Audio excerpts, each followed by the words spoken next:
On other issues, sir, may we have your take on the statement of Senator De Lima calling the president to fire Sandra Cam from PCSO because of the corruption allegations? From what I understand, somebody has already filed a case in the ombudsman. So that's the ombudsman call now.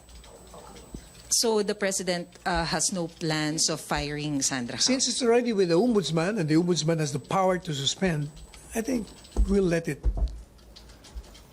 do the process. Even the call for investigation on the corruption It's being investigated. allegations. No, I mean on the part of Malacanang, will there be any instruction coming from the president to investigate Sandra? We will not be duplicating any investigation, considering the fact that there is no pending case with the ombudsman. Thank you, sir. Okay, other issue. MPC? Pia?